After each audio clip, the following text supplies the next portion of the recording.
Alright, I'm going to just go over this market and explain what's going on and how the turns occurred. So we'll be taking a look at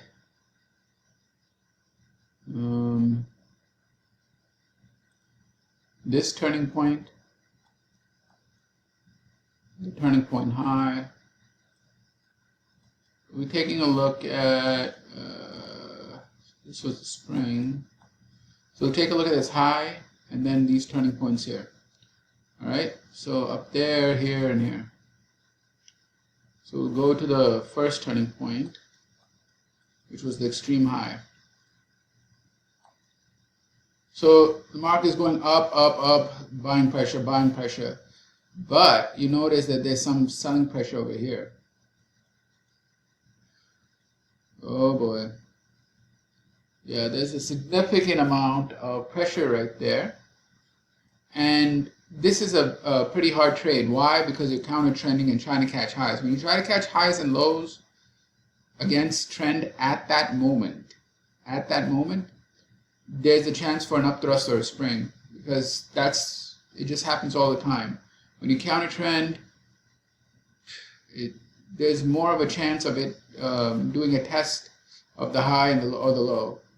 So over here you have your change of behavior, and over here this is a upthrust after distribution. Why? Because this selling is the distribution. So this is actually the upthrust after distribution. You just call it an upthrust, you don't complicate it. Why? This is the high, goes a little bit higher and pukes. Alright, so this is your change of behavior. You know, this is it's a break over here of this lower band. I mean, the chances are quite high they'll go down. The only problem is it does this upthrust. So if your stop is above here, it'll target the stops and then break. All right, so that's how this reversal occurred. You know, this was very clear. Like here, this weakness is it's overtly clear. It's over 273 stocks that broke. You know. So you just, I guess you just, some of them you're going to get, some of them you won't because of this tight stops. But understand that, you know, this was a counter trend. It's not a pullback trade on the higher brick size. So then the market goes down. Here, actually, the market tests support. Now, what do you know? When it goes to support,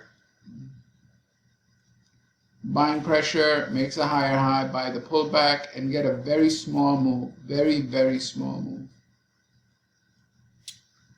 After that, the selling pressure comes in. So you have your change of behavior here. This, you know, you've been taught that sometimes that the climax occurs before the sign of strength or sign of weakness, right? But there are times when it actually occurs after the sign of strength or a sign of weakness. And sometimes people say, oh, no. That sign of strength or sign of weakness was not a sign of strength or sign of weakness. Instead, it was some preliminary buying or preliminary selling. I mean, there's all of these things, but the point here is that sometimes when you have this selling pressure, you have the climax after it, not before it. And this is one case in point. Right there. And then the market basically, this was COB, this actually was the climax after it, right? Now COB held the high and continued to go down until it hit this level, and then it's bopping up a little bit. So what do you want to see? You want to see right there is the breakout right here. So it should test in this area. And we want to see how it reacts from there. And that's it. If it reverses, opportunity. If it doesn't, you wait. It could go up as high as the extreme high. You know, like it can go in this area.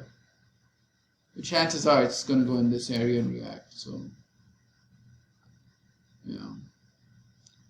But yeah, that there's a very clear reversal on this middle time frame or brick size trend. How do you know? Look at this break. Look at this break. This is a clear break. No question. Right here is the break. Biggest wave in 10 waves, breaks the lower band, makes lower lows. This is a break. So I'm getting ready for lower prices. You know, lower prices. So pull back and then lower prices. And even on the daily, it right here closed it reversed on increasing volume and basically pulled back a lot. Pull back and now it's ready to go. This is a high, this is a high. This may be some type of upthrust against this high selling area with the biggest volume in 61 bars. Shit. So I mean, whatever mitigation was there, it did it. You see these two red bars? It's the biggest. There's very heavy volume in there, and it tested it, and now it's getting ready to react, and it reversed on the biggest volume in 4 bars on the daily after a pullback above these two highs. So yeah, and on the lower time frames, it is clearly showing. On the middle time frame, it's showing it broke trend. On the lower time frame, it's showing that it's reversing back up to test. I believe it's to test, and you wait until the reversal, and it should go reverse. That's an opinion. All right, thank you. Bye.